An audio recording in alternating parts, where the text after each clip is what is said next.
একটা কথা মনে রাখবেন, যারা স্বামীরা আছেন, আমি শ্রদ্ধার সাথে বলি, যারা স্বামীরা আছেন, আপনার স্ত্রী মৃত্যু হবে জেনেও আপনার সংসারের বাতি জ্বালানোর জন্য সন্তান কনসিভ করেছে, বাচ্চা পেটে নিয়েছে।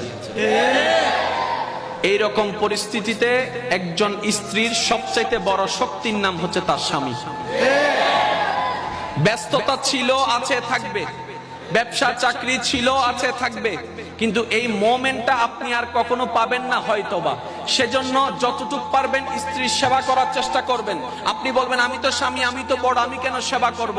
আরে আপনার নবীর হুকুমে আপনি সেটা করা শুরু করবেন। সুবহানাল্লাহ।